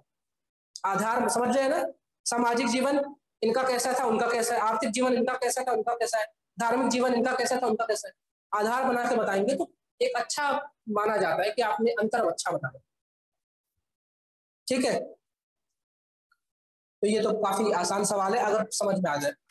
कोई सी आंसर में डाउट हो तो पूछ लेना, क्योंकि मैं आंसर पूरे एक्सप्लेन करूंगा ना तो डिस्कशन लंबा हो जाएगा। संडे है, आप लोगों को भी जाना है। चलिए अब चलते हैं उस जगह सवालों पे जहां आपको फ्री हैंड है, अपना हुनर दिखाओ। अब आया हुनर दिखाने की बारी। फ्री हैंड है, लेकिन फ्री हैंड कैसा है, अनलिमिटेड फ्री हैंड नहीं है। आपका लक्ष्य होना चाहिए 7 नंबर चाहिए मुझे, 7 से ज्यादा नहीं देने वाला, 7 नंबर चाहिए। 11 मार्कर में हर एक हिस्से के नंबर फिक्स है। जैसे मैं बताता हूं, 1 से 1.5 नंबर मिलेगा आपको इंट्रोडक्शन का, प्रस्तावना का या मुख्य पार्ट। 5 नंबर है, मैक्सिमम 4 से 5 नंबर मिलेगा मुख्य भाग का, मेन बॉडी का, और 1 से 1.5 नंबर मिलेगा कंक्लूजन का या उपसंहार। इसका मतलब अगर इंट्रोडक्शन नहीं है तो बैड इंप्रेशन है, इंट्रोडक्शन बताना है, कंक्लूजन बताना है, मेन बॉडी बताना है। तो ये तो हुआ पहला तरीका कि आपको आपका सवाल 3 हिस्सों में तोड़ना है। 11 मार्कर में इंट्रोडक्शन होगा कम से कम 3 से 4 लाइन का, कंक्लूजन 2 से 2.5 लाइन का, और पूरी बाकी बीच की मेन बॉडी। अब सवाल है कि सर हम लिखें क्या, हमें समझ में नहीं आता इंट्रोडक्शन कैसे लिखना है और उपसंहार या कंक्लूजन। पहली चीज, इंट्रोडक्शन शब्द नहीं लिखना है, कंक्लूजन या उपसंहार शब्द नहीं लिखना है, निष्कर्ष शब्द नहीं लिखना है, पैराग्राफ चेंज करना है, अपने आप समझ में आ जाता है। दूसरा, हम लिखें क्या, हम लिखें क्या। इंट्रोडक्शन का एक नियम है, इतिहास में जो भी सवाल आपसे आएगा तो उसमें या तो किसी वंश पे आएगा या तो धर्म पे आएगा, ठीक है, और या तो 2-3 वंशावली जो है वंश है उनके बीच में अंतर आ जाए, यही आएगा। इससे ऊपर क्या आएगा, इतिहास मतलब राजा महाराजा की कहानी। तो आपका जो इंट्रोडक्शन होगा वो जिसे कहते हैं बड़ाई बड़ाई करने वाला, या जिसे कहते हैं आपको क्या शब्द कह सकते हैं, जैसे तारीफ करने वाला, इंट्रोडक्शन तारीफ करने वाला होना चाहिए। अगर सवाल बुरा नहीं है, सवाल में बुराइयां नहीं पूछी, जैसे वैदिक धर्म की बुराइयां बताइए, अब साफ साफ बुराई पूछ रहा है, तब तो तारीफ नहीं होगी। बाकी अगर पूछा कि गुप्त काल के बारे में बताइए, अशोक के बारे में बताइए, अकबर के बारे में बताइए, बीरबल के बारे में बताइए, तो आपका इंट्रोडक्शन तारीफ से होना चाहिए। आप उनके कुछ अच्छे कामों के बारे में लिखेंगे। बात समझ में आ रही? आप उनके जैसे गौतम बुद्ध के बारे में बताइए, उन्होंने भारतीय जो दर्शन है, जो जीवन है, उसमें क्या क्या प्रभाव डाले। तो गौतम बुद्ध के बारे में अच्छी बातें बताना है, थोड़ी बड़ाई करना है, और ऐसी बड़ाई करना है, धर्म की जब बड़ाई करना है तो ऐसी बड़ाई करना है कि आपके द्वारा किए गए कार्यों से मानव जीवन धन्य हो गया, या मानव जीवन में अभूतपूर्व बदलाव आए, उनकी जीवन शैली में। ये होता है इंट्रोडक्शन। जैसे साक्षात्कार में पूछेगा डिस्क्राइब योर सेल्फ, अपने बारे में बताइए, तो ये नहीं बताना सर मैं 5 साल से तैयारी कर रहा हूं, अब तो मैं थक गया। कभी इंट्रोडक्शन ऐसा नहीं होता ना। कैसा होता है, सर मेरा नाम ये है, मैं इस गांव से आता हूँ, शहर से आता हूँ, अभी तक मेरा ये जीवन रहा है, मैं इस नौकरी कर रहा हूँ, बड़ा अच्छा लगा सर आप यहाँ पहुंच के, ऐसे ही बोलते हैं ना, चीयरफुल। तो आपका आंसर भी शुरुआत चीयरफुल होनी चाहिए। बात समझ में आए? मेन बॉडी में जो भी 11 मार्कर एक सवाल नहीं होगा, उसके 2-3 खंड है, मैं बताता हूँ क्या क्या हिस्से होते हैं। मेन बॉडी में 2-3 हिस्से आएंगे, और जो कंक्लूजन है, कंक्लूजन आशावादी होना चाहिए। आशावादी कैसा? कि हाँ, जैसे मान लो बौद्ध धर्म के बारे में आ रहा है, तो आप बताइए कि बौद्ध धर्म आशावादी कैसे, कि समय के साथ बौद्ध धर्म में बहुत सी चुनौतियां आ गई हैं, लेकिन आज भी बौद्ध धर्म मानव जीवन के मजबूत स्तंभ के रूप में खड़ा हुआ है, और लाखों लाखों लोगों के जीवन को सुधार रहा है। यानी अगर किसी को बुराई भी करना है, टिप्पणी भी करना है, तो इतनी हल्के से करो कि उसको पता ना चले। यानी आपका कंक्लूजन भी बुरा नहीं होना चाहिए, आशावान होना चाहिए। ये जो बताया ना मैंने चीज, कि हर पेपर के लिए, ज्योग्राफी में भी ऐसा है, पॉलिटी में भी ऐसा है, कभी किसी की बुराई नहीं करनी। बात समझ में आई? इंट्रोडक्शन समझ में आया? तारीफ करनी है, अच्छी बातें करनी, बुरी बातें, निगेटिव नहीं आना चाहिए आपके इंट्रोडक्शन में। कंक्लूजन में तारीफ नहीं आनी चाहिए, कंक्लूजन में थोड़ी सी उनकी कमियों को उजागर करते हुए एक उम्मीद जगाना कि भविष्य में ये कमी भी दूर हो जाएगी, भविष्य में ये चीज भी नहीं रहेगी, भविष्य में ये और बेहतरीन तरीके से अपने आप को लोगों के सामने लाकर रखेंगे। ठीक है? जब आपकी राय पूछी जाती है तो आपकी राय नहीं पूछी जाती, अपनी राय दीजिए, अपनी राय नहीं देना उसमें, जो भी पढ़ा है, जो भी समझा है, उसी को समेट के लिखना है। अब चलते हैं इसमें, मैंने बोला 11 मार्कर एक सवाल नहीं है, कम से कम 2, अधिक से अधिक 3 खंड हैं, उसके तीनों को एड्रेस करना है, तीनों को लिखना है। यानी मेन बॉडी अगर 5 नंबर की है, 6 नंबर की है, और उसके 3 हिस्से हैं, तो 2-2 नंबर सबके हैं। अगर एक हिस्सा भी छोड़ा तो 2 नंबर तो वहीं खत्म हो गए। चलते हैं, प्राचीन सिंधु घाटी सभ्यता एवं नगर नियोजन, 2 बातें बोलना। क्या बोल रहा है? प्राचीन सिंधु घाटी सभ्यता एवं नगर नियोजन, यानी एक शब्द ये है, इसके बारे में वो बात करनी है, प्राचीन सिंधु घाटी सभ्यता के बारे में बात करनी है। दूसरी बात है नगर नियोजन, इसके बारे में बात करनी है। वर्तमान स्मार्ट सिटी मिशन एवं अमृत योजना जैसी सरकारी कार्यक्रमों के लिए प्रासंगिक है। तो हमें उस वक्त में जो कुछ भी था, और आज जो चल रही है स्मार्ट सिटी या अमृत मिशन चल रहा है, भाई उस समय भी जो भी नगर नियोजन था वो क्यों था? रहने वाले लोगों का जीवन बेहतर करने के लिए। आज स्मार्ट सिटी मिशन क्यों है? एलियन के लिए नहीं, हमारे लिए है ना, कि हमारा जीवन बेहतर हो जाए, हमें जो नागरिक सेवाएं हैं वो बढ़िया मिले। तो दोनों का उद्देश्य वही है। तो हमें उनकी बात करते हुए फिर इनकी बातें करनी, किसकी? स्मार्ट सिटी मिशन और अटल मिशन की, जो अमृत मिशन है, उनको क्लब करना है, एक रिलेशन बनाना रहेगा कि उस समय भी जो स्वच्छता उस पर ध्यान दिया गया। भाई सिंधु घाटी सभ्यता में भाई हर घरों में बाथरूम है, उस समय भी जो इसे कहते हैं कि आर्थिक नियोजन है उस पर बात की गई। आज हमारे यहाँ कुछ स्मार्ट सिटी बनती है, वहां अलग से बाजार के लिए जगह निकाली जाती है, कॉम्प्लेक्स अलग से बनाए जाते हैं, ये कमर्शियल एरिया है, ये रेसिडेंसी एरिया है, इस तरह क्लब करना है। तो ये तो हुआ एक हिस्सा, यानी आपको सिंधु घाटी सभ्यता 2 लाइन, नगर नियोजन 2 लाइन, ये जो आपका स्मार्ट सिटी मिशन और अमृत योजना 2-2 लाइन। बात समझ में आ रही? अभी सवाल पूरा नहीं हुआ।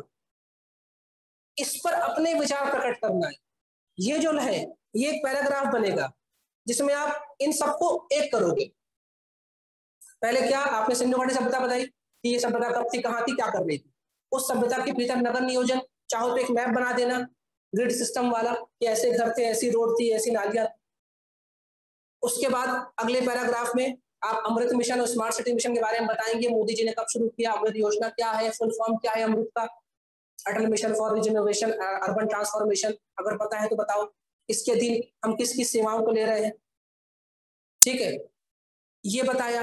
फिर जब आया ना कि अपने विचार व्यक्त करना है, ये एक पैराग्राफ बनेगा जिसमें आप इन सबको एक कर दोगे कि आज से 3500 साल पहले भी, 2500 साल पहले भी उस समय का जो शासन था, प्रशासन था, वो नागरिकों के हित के लिए काम कर रहा था, और आज भी वर्तमान सरकार भी अपने इन कार्यक्रमों से ऐसा ऐसा काम कर रही है। इसका एक बेहतरीन एग्जाम्पल है इंदौर शहर। फिर इंदौर शहर डालना है आप कि हम स्वच्छ अभियान में छठे मतलब छक्का लगाने वाले 5 बार लगा चुके हैं। हमारे पास स्मार्ट सिटी मिशन में जिसे हम कहते हैं कि अच्छी सड़कें हैं, अच्छा पानी की व्यवस्था है, अच्छे घर दिए जा रहे हैं। इसमें आप क्लब करिए कि भाई सभी को पक्का मकान या हर घर जल, जो नल योजना, ये सब डालना है इसके अंदर। आप बस छोटा छोटा एक एक शब्द डालना है। और आखिरी में कंक्लूजन। कंक्लूजन में क्या मैंने बोला है, कुछ आशा कि हालांकि वर्तमान सरकार या वर्तमान परिदृश्य में हम नागरिक सेवाओं के लिए तत्पर हैं, लेकिन फिर भी हम आज से 2500 साल पहली सभ्यता से कोसों दूर हैं। लेकिन हमें उम्मीद है कि हम विगत 5 वर्षों में एक पंचवर्षीय ऊर्जा में हम अपने देश के लगभग हर बड़े शहर को स्मार्ट शहर में तब्दील कर देंगे। ऐसा एक आशा रखनी है। ऐसा होगा कंक्लूजन। बात समझ में आ रही कैसे फ्रेमिंग करना है? बात समझ में आ रही? 11 मार्कर अटेम्प्ट करना बहुत आसान है, बस आप ध्यान रखिए कि आपको अटेम्प्ट क्या करना है। अगर आपने स्मार्ट सिटी मिशन नहीं लिखा 2 नंबर कटे, आपने अमृत मिशन नहीं लिखा 2 नंबर कटे, आपने सिंधु घाटी सभ्यता नहीं लिखी 2 नंबर कटे। बात समझ में आ रही? तो कुछ लोग कहते हैं यार हमने लिखा तो सब है कि मार्क्स क्यों नहीं आ रहे हमारे, क्योंकि आपने उसको खंड में विभक्त नहीं किया। अगले सवाल में चलते हैं। ऋग्वैदिक काल से उत्तर वैदिक काल में हुए सामाजिक राजनीतिक आर्थिक परिवर्तनों पर टिप्पणी करना है। तो इसमें 2 बड़े बड़े समय का बात कर दिया गया है कि ऋग्वैदिक काल से उत्तर वैदिक काल में हम पहुंचे, और 3 हिस्सों में तोड़ा गया है, राजनीतिक, आर्थिक और सामाजिक। तो यहाँ पे इंट्रोडक्शन में तो आपको इंट्रोडक्शन में दोनों के बारे में बात करनी है कि ऋग्वैदिक काल में क्या अच्छी बातें थी और उत्तर वैदिक काल में क्या अच्छी बातें थी। फिर जब आप शुरू करेंगे तब आप लिखेंगे ऋग्वैदिक काल से उत्तर वैदिक काल का आर्थिक सफर, सामाजिक सफर, राजनीतिक सफर, ऐसा करके हेडिंग बना दो। फिर एक पैराग्राफ में तुलनात्मक लाइन लिखते चलो, पॉइंट वाइज नहीं करना है, तुलनात्मक। ऋग्वैदिक काल में जो धर्म था वो प्रकृति पूजक थे, लेकिन उत्तर वैदिक काल में यहाँ पे ब्रह्मा विष्णु महेश की परिकल्पना हो गई, या हम धीमे धीमे अलौकिक भगवानों से लौकिक भगवानों में आ गए। ऐसे ही मतलब जो लाइन है रहेगी ना, वही अपने आप में कंपैरिजन होगा। फिर अगली लाइन, फिर आधी लाइन ऋग्वैदिक, फिर आधी लाइन उत्तर वैदिक, फिर आधी लाइन ऋग, आधी। बात समझ में आ रही? इस तरह 3 लाइन बताइए आप आर्थिक जीवन की, फिर आप लिखिए राजनीतिक जीवन, फिर आप लिखिए धार्मिक जीवन, और फिर कंक्लूजन। कंक्लूजन में किसी की बुराई नहीं करनी। अब इसमें काहे की आशा, क्योंकि बहुत समय पहले की बात है, तो आपको इसमें यह लिखना है कि ऋग्वैदिक काल से उत्तर वैदिक काल का जो सफर था वो समय के साथ उसमें काफी बदलाव देखने को मिले, और उनका कुछ अंश आज भी भारतीय जीवन में हमें देखने मिलता है। बुराई नहीं करना भाई, ध्यान रखना। ऐसा नहीं कि आप उत्तर वैदिक काल की बुराई कर डालो कि कर्मकांड सिखा दिया, जाति प्रथा सिखा दिया, छुआछूत सिखा दिया, और इसके लिए अम्बेडकर साहब काम कर रहे हैं, ये पॉलिटी में डालना है। बात समझ में आ रही? और यहाँ भी ऐसा ही लिखा है, सामाजिक, आर्थिक, राजनीतिक। ऐसा ही आपको पॉइंट बना के, डब्बा बना के नहीं करना है। अंतर नहीं पूछा है इसने पूछा है क्या परिवर्तन, अंतर और परिवर्तन में अंतर, वो मतलब अंतर होता है। चलिए, इसमें कोई डाउट है क्या? इस आंसर में कोई किसी भी लाइन में डाउट हो पूछ लेना। बुद्धकालीन गणतंत्रों की प्रमुख विशेषता का वर्णन करना है, ये एक लाइन हो गई। बुद्धकालीन गणतंत्रों की प्रमुख विशेषता वर्णन करना है। ये एक पार्ट है, इसके बारे में बात करना है। फिर वर्तमान में पश्चिमी देशों द्वारा स्वयं के गणतंत्र व्यवस्था के जनक होने के दावों की आलोचनात्मक परीक्षण करना है। असल में ये सवाल क्यों बना है पता है? किसी को पता है सवाल क्यों बना है दूसरा वाला? ऐसा कुछ हुआ था कि मोदी जी के साथ कहीं पे?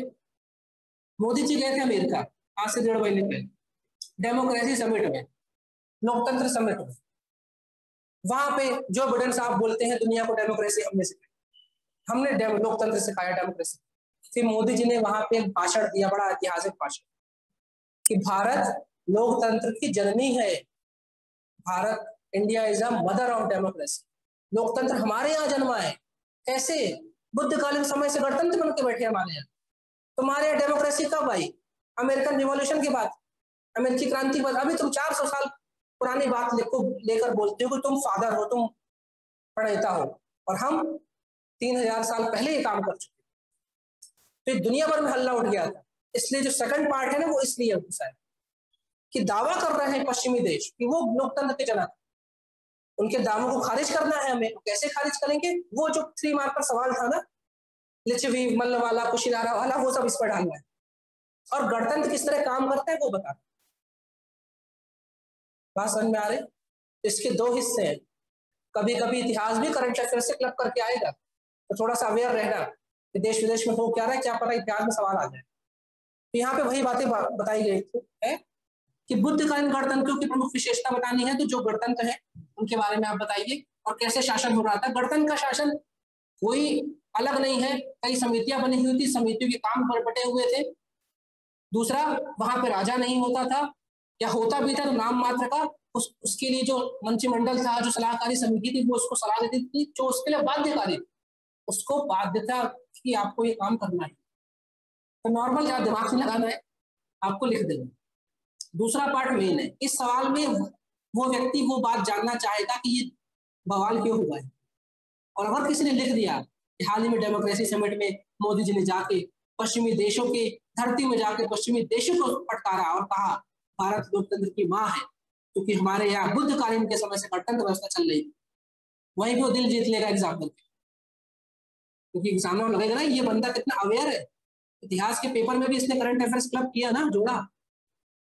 ऐसे 11 मार्कर में एक सवाल आपको ऐसा जरूर मिलेगा जो करंट से जुड़ा हो, ध्यान रखिएगा थोड़ा सा। 3.3 में चलते हैं। भारत में सिकंदर के आक्रमण, भारत में सिकंदर के आक्रमण, ये एक पार्ट है। तो हमें सिकंदर के आक्रमण की कहानी बतानी पड़ेगी बेबीलोनिया से, कि वो यहाँ पे आया तो उसको मीडिया मिला, बीच में मीडिया को हराया। फिर यहाँ पे उसको ईरानी शासन मिले, उनको हराया, जक्सिस को हराया। ये सब कहानी बताने के 8 से 9 साल का समय लग गया उसको। जैसे कहते हैं ना कि अफगानिस्तान की सीमा पार करके भारत में, वो पाकिस्तान की सीमा में आने, वो कहानी बतानी है पहले पार्ट में, कि आ क्यों रहा था यहाँ पे। हेरोडोटस की किताब पढ़ के बैठा था, उसने कहा था कि भारत धरती का अंत है, अगर भारत पहुंच गए तो धरती खत्म। तो उसको भारत इसलिए जीतना था कि उसे बनना था विश्व विजेता। और हेरोडोटस, जिसको हम फादर कहते हैं ज्योग्राफी का, उसने उस समय ऐसा बोला था कि भारत का जो पूर्वी हिस्सा है वो धरती का अंत है। तो पहले पैराग्राफ में तो आप ये बताएंगे, इंट्रोडक्शन कंपलसरी है, ध्यान रखिएगा। इंट्रोडक्शन में आप सिकंदर के बारे में बताएंगे, ये नहीं कि कहाँ पैदा, क्यों पैदा हुआ, आप ये बताएंगे कि उसकी वजह से भारत के आर्थिक, सांस्कृतिक, राजनीतिक परिदृश्य में क्या क्या महत्वपूर्ण बदलाव देखने को मिले। सबसे बड़ा बदलाव तो ये कि मिश्रित संस्कृति शुरू हो गई, जिसे हम गांधार शैली कहते हैं, वो इन्हीं लोगों को लेकर आए। ये तो हम नहीं जानते थे ना ग्रीक वाले क्या करते हैं, हम नहीं जानते थे भाई। आज वो आपने शैली पढ़ा होगा ना, गांधार पढ़ी है आपने, अमरावती शैली पढ़ी होगी। तो यहाँ पे पहला भाग है सिकंदर के भारत में सिकंदर के आक्रमण। तो वो कहानी लाके भारत में आक्रमण करवाना है। अम्बी ने क्या किया, पुरस ने क्या किया, सब बताना है। हाइडेस्पीस का युद्ध क्या था, कब था, मई में हुआ कि जून में हुआ, बताना है। नदी कौन सी थी, वो बताना है। तो पहला पार्ट ये। दूसरे पार्ट में इस युद्ध की वजह से भाई आया और वो चला गया, लेकिन बहुत सारे बदलाव आए। वो बदलाव आपको बताने हैं आर्थिक, सांस्कृतिक और राजनीतिक, ये आपको बताने। आर्थिक में आप क्या बताएंगे? भाई सिकंदर की वजह से भारत का जो पश्चिमी जगत है उससे व्यापार का, थल स्थल से व्यापार का रास्ता खुल गया। और हमारे जो सिल्क रूट है, जो रेशम मार्ग है, उसको एक कारवां मिला। ठीक है, हमारे देश के व्यापारी यूरोप तक व्यापार करने लग गए थे। सांस्कृतिक में क्या बताएंगे आप? जो मैंने गांधार शैली बताई, ये सांस्कृतिक में आ जाएगा। ठीक है, धार्मिक में क्या हुआ? गौतम बुद्ध की पूजा होने लगी पश्चिम जगत में, और वहां के कुछ देवी देवताओं की पूजा यहाँ होने लगी। बहुत सारे धर्म यहाँ पे आ गए, ईसाई धर्म यहाँ पे आ गया, मुस्लिम धर्म यहाँ पे समय के साथ आ गया है। क्यों? क्योंकि वो नहीं आता तो ये रास्ता नहीं खुलता। सिकंदर चला गया, लेकिन उसके जो क्षत्रप थे, जो उसके सेनापति थे, वो स्वतंत्र हो गए, और वो सेनापति उस इलाकों में राज कर रहे थे, और इसकी वजह से ये सब संभव हो पाए। तो ये बातें आपको लिखनी है। तो सिकंदर का अभियान जरूर बताना है आप। भारत में आया, क्या हुआ, अम्बे ने किया, पोरस ने किया, उसके पहले क्या हुआ था बताना है। उसके वो कहाँ मरा, कैसे मरा, नहीं बताना है। क्या बीमारी हो गई, मर गया, नहीं बताना है आप। उसके बाद क्या क्या हुआ ये बताना है। इसको भी हेडिंग में रखना है, आर्थिक, सांस्कृतिक और राजनीतिक प्रभाव के बारे में बताना। राजनीतिक प्रभाव, भाई उसने तो पूरा गेट ही खोल दिया। बहुत से विदेशी आक्रमणकारी आए, हमको मारा, हराया, शक आए, पहला आए, कुषाण आए, सब तभी तो आए। उनको गेट दिख गया, रास्ता मिल गया। ये तो पहले इतने बड़े बड़े राजा बैठे थे वहां पे, कोई उनको हरा के आने की कोशिश नहीं कर पाता। और उसके बाद से हमने देखा है कि अंग्रेज दूसरे रास्ते से आए, यानी हम गुलाम भी बने एक तरह से सिकंदर की वजह से, क्योंकि ना वो गेट खुलता ना सब आते। ठीक है, चलिए, मौर्यकालीन विस्तृत प्रशासनिक व्यवस्था का वर्णन करना है। तो यहाँ पे मौर्यकालीन प्रशासनिक व्यवस्था बतानी है विस्तृत रूप से। प्रशासन में आप जाने वाले हैं, इस सवाल को आपको बहुत अच्छे से अटेम्प्ट करना है। प्रशासन कैसे होता है? तो सबसे पहले हमें पद सोपान चाहिए कि कौन किस पद में बैठा है, सिर्फ किस पद में क्या काम कर रहा है। और प्रशासन सिर्फ एग्जीक्यूटिव या कार्यपालिका से नहीं होता है। न्यायपालिका है तो वो बताइए, उस समय कोई विधायिका है तो वो बताइए। प्रशासन समितियों से भी होता है, जैसे MIC की बैठक हुई, फिर यहाँ पे समिति बन रही इंदौर में, कौन कौन पार्षद किस किस कमेटी में बैठेगा, ये सब बताना है आप। फिर प्रशासन अगर हम देखें, आज भारत के प्रशासन की बात करें तो केंद्र स्तर का प्रशासन है, फिर राज्य स्तर का है, फिर जिला स्तर का। क्या उस समय कुछ ऐसा था? हाँ था। तो बताओ केंद्र स्तर में कैसे राज हो रहा था? क्या प्रधानमंत्री था कि राजा था, राजा निरंकुश था कि उसके लिए मंत्रिमंडल था? ये सब बताना है। मतलब आज की पॉलिटी याद कर लो, ये आंसर अपने आप अटेम्प्ट हो जाएगा। फिर समितियों से कैसा शासन हो रहा था, कितने प्रकार की समिति थी, फिर इन सब के बारे में बताया किसने? अगस्तीनियस ने बताया। क्या वो पटना में रहा, पाटलिपुत्र में था, वो बताओ आप। उसकी तो जो किताब है इंडिका, उसने जो नगरी नियोजन, मतलब नगरी प्रशासन, उसके बारे में बहुत कुछ बताया कि कितनी समिति थी, क्या थी, समिति में कितने सदस्य थे, उनका क्या क्या काम था, क्योंकि वो तो पाटलिपुत्र में बैठा था। ये आपको बताना है, क्योंकि इसमें लिखा है विस्तृत वर्णन करना है। तो सब बात समझ में आ रही? पद सोपान नहीं आएगा, नंबर नहीं मिलेगा, कौन किस पद में बैठा है, कोई विशेष पद का व्यक्ति है क्या, जो जैसे कहते हैं ना कि त्रिस्तरीय संरचना थी, वो आपको बताना है।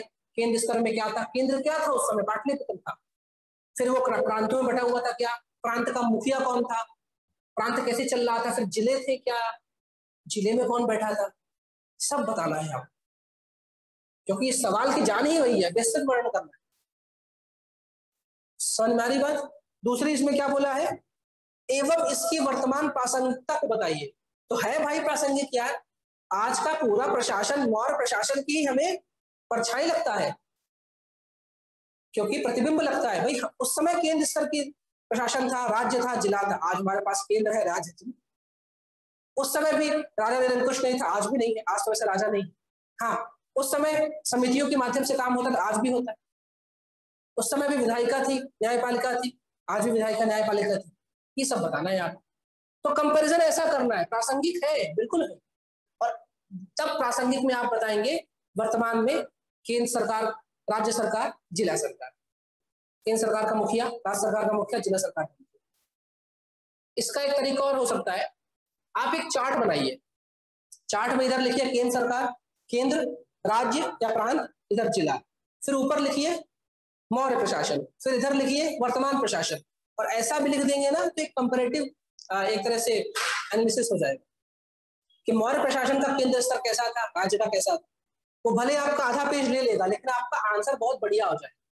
क्योंकि आपने एक तुलनात्मक अध्ययन कर दिया ना, और आपने प्रासंगिकता बता दी कि हाँ रिलेवेंस है आज भी। ठीक है, चलिए, तो ये सब दिया हुआ है यहाँ पे, क्या है कैसा है, बिल्कुल इसके आगे आप अपना बता सकते हैं कि आज वर्तमान में केंद्र है, राज्य है, क्या है। मॉडल बहुत अच्छा हम लोगों ने बनाया है, आप एक बार पढ़ेंगे आपको बहुत अच्छा लगेगा, समझ में आएगा, रटने वाला कोई चीज नहीं है। गुप्त काल में कला और संस्कृति के विकास पर बात करना है। गुप्त काल को तो भाई स्वर्णिम काल कहा गया, और इसलिए कहा गया कि यहाँ पे कला और संस्कृति पे काम हुआ है। गुप्त काल के राजा सिर्फ समुद्रगुप्त थे जो बहुत मजबूत थे, या उनका काम था कि वो लड़ाई करे और दक्षिण भारत तक अपनी पताका, विजय पताका फहराते।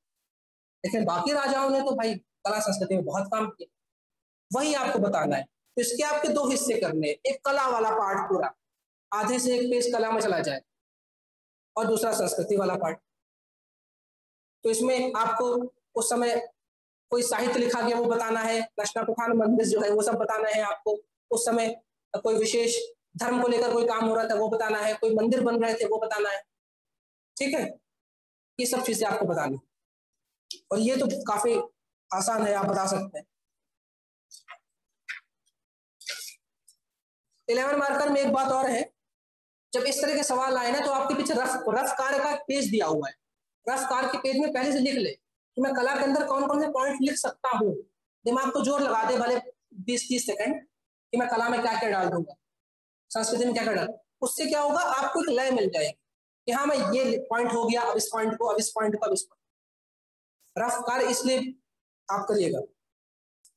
संगमकालीन धार्मिक व्यवस्था का वर्णन करते हुए इस संस्कृति में बढ़ते, अब देखिए इस सवाल में पहली लाइन क्या है, संगमकालीन धार्मिक व्यवस्था का वर्णन करना है। ये आधा सवाल हुआ। संगमकालीन, संगम कालीन में क्या धर्म था उस समय, क्या वो शैव भक्त थे, विष्णु भक्त थे, कि शंकर भक्त थे, जो भी है वो बताना है। कैसा धर्म उनका, प्रकृति पूजक थे क्या वो। उसके बाद लिखा है इस संस्कृति में बढ़ते हुए आर्य धर्म के प्रभाव को बताना है। तो आर्य धर्म तो कहाँ था, सप्त सिंधु क्षेत्र में, वो धर्म यहाँ आया क्या, और आया तो कैसे आया, फिर इसने क्या क्या बदलाव किए बताने। आर्य धर्म मतलब क्या, पूजा पाठ रीति रिवाज कर्म कांड, यही आर्य धर्म मोटे तौर पे, यही है ना। ऐसा कुछ प्रयोग, ऐसा कुछ सम्मिश्रण अगर हो रहा है संगम साहित्य, संगम कालीन धर्म में, वो आपको बताना है। और हो रहा था इसके बारे में कोई विशेष किताब है क्या, कोई विशेष साक्ष्य मिले हैं क्या, कहीं कोई शिलालेख स्तंभ लेख में इसका वर्णन है क्या, कहीं किसी राजा ने इस तरह का राजाश्रय देकर रखा था क्या, ये चीजों का जिक्र करना है। ठीक है, सवाल समझ में आ रहा है। तो इसमें पहले धार्मिक स्थिति आपको बतानी है कि भाई उस समय ब्राह्मण एक देवता था, एक बौद्ध था, एक जैन, ये थे पहले। क्योंकि आप जैन की अगर बात करें तो चंद्रगुप्त मौर्य नीचे गए श्रवणबेलगोला में, वहीं पर संथारा लिया उन्होंने, और उन्होंने जैन धर्म को वहां प्रचार किया। बौद्ध धर्म की हम बात करेंगे तो गौतम बुद्ध तो भाई देशाटन करते रह गए, पूरा जीवन वो देश में घूमते रह गए और बौद्ध धर्म का बहुत प्रचार किया। बहुत सारे जो दक्षिण भारत के वंश थे उन्होंने बौद्ध धर्म को संरक्षण दिया, ये सब था। लेकिन इन दोनों धर्मों में मूर्ति पूजा नहीं थी, इन दोनों धर्मों में रीति रिवाज नहीं थे, इन दोनों धर्मों में कर्मकांड नहीं थे, इन दोनों धर्मों में कर्म की मतलब कर्म आधारित इनका धर्म था, वर्ण आधारित नहीं था। ये सारी चीजों को हटाया है और आने वाली चीजें आई है, ये इनका जिक्र आपको करना। क्लियर हो रही बात। आखिरी सवाल में है, एक और है, संगमकालीन समाज में उन्नत आर्थिक व्यवस्था का प्रतिनिधित्व किया। ये पहला सवाल। भाई हमारे देश की इकोनॉमी या किसी भी क्षेत्र की इकोनॉमी, अर्थव्यवस्था मजबूत कैसे होती है, जब उसके पास दो चीजें, एक तो उसके पास व्यापार करने का सामान हो, दूसरा व्यापार करने का साधन हो, तभी तो व्यापार चलेगा। दक्षिण भारत में सबसे अच्छी बात यह है कि उसको तीन तरफ से पानी है, समंदर है, और समुद्र के माध्यम से वो व्यापार कर सकते हैं, तो उनके पास रास्ता था व्यापार करने का। दूसरा, वहां पे दक्षिण भारत में हम कहें तो वहां पे जैसे कहते हैं वो जमीन बहुत ज्यादा ब्लेस्ड है, वहां पे खनिज बहुत है, उन खनिजों से हमने धातु निकाली और धातु से हमने उसके चाहे ज्वेलरी बनाई, चाहे हमने उसके वेपन्स बनाए, हथियार बनाए। वहां पे इतनी ज्यादा वेजिटेशन है, इतनी ज्यादा कृषि है, कृषि उत्पाद का व्यापार हो रहा था वहां पे। वहां के लोग इतने ज्यादा गुणी है कि हस्तशिल्पी है, कि वो हाथ से बनाई हुई चीजों का व्यापार कर रहे थे। तो इनका आपको जिक्र करना है कि क्यों है। इसमें आप मैप बनाइए, फिर आप मैप में बताइए कि दक्षिण भारत में इधर अरब सागर है, इधर बंगाल की खाड़ी है। फिर आप आसपास से कुछ देशों का जिक्र कर दीजिए बिंदी बना के कि ये मलाया प्रायद्वीप से व्यापार कर रहे थे, ये जो आपका अरब प्रायद्वीप है उससे व्यापार कर रहे थे। अब व्यापार क्या कर रहे थे वो आप बता दीजिए। तो यहाँ पे देखिए वही लिखा है, कृषि व्यवस्था था, उद्योग था, शिल्पी थे, धातुकर्मी थे, मुद्राएं थी और व्यापार और वाणिज्य था। इन चीजों को आपको बताना है। आज मध्य प्रदेश इतना उन्नत क्यों नहीं है? हमारे पास दोनों चीज नहीं है, ना हमारे पास ऐसे उत्पाद है कि हम बेच सके, ना हमारे पास ऐसा एक्सेस नहीं है ना। हम तो लैंडलॉक्ड है, हमारे भू आवेशित हम राज्य है, कहीं पे जाना तो ट्रक दौड़ाओ, फिर गुजरात जा रहा है 3 दिन में, इसलिए हम अटक गए, वो इसलिए आगे बढ़ गए। तो ये चीज आपको यहाँ बतानी, यानी ये एक तरह का इकोनॉमी का सवाल हो गया। इकोनॉमिक्स जोड़ दोगे तो आ जाएगा। और पुर्तगाली क्यों आए? इसी व्यापार के चक्कर में तो आए थे, उनको व्यापार करना था। वो दक्षिण भारत से मसाला चाहिए, मसाला मध्य प्रदेश नहीं दे रहा था। आखिरी सवाल में चलते हैं। 6ठी सदी ईसा पूर्व में नवीन धर्मों की उत्पत्ति के पीछे, यही इतना पढ़ते हैं रुक जाना है, फिर से पढ़ना है। 6ठी सदी ईसा पूर्व में नवीन धर्मों की उत्पत्ति के पीछे, तो पहले दिमाग पे जोर डालना है। 6ठी सदी ईसा पूर्व में कोई नवीन धर्म बन रहे थे क्या? हाँ, जैन और बौद्ध। वैसे 62 छोटे बड़े संप्रदाय थे, लेकिन 2 बहुत बड़े होते हैं, जैन और बौद्ध। फिर हम आगे बढ़ते हैं के पीछे उत्तरदायी कारक का वर्णन करना है। तो जब आर्य धर्म चल रहा है इतना बढ़िया, तो 2 धर्म क्यों बन गए इतने बड़े? और अगर बने हैं तो कुछ तो कारण होंगे, उन कारण का जिक्र करना है कि क्यों जैन और बौद्ध धर्म बनने के कारण समान है, दोनों के कारण समान है, दोनों के पतन होने के कारण भी लगभग समान है। पतन क्यों हुआ, लेकिन उत्कर्ष के कारण तो हूबहू समान है।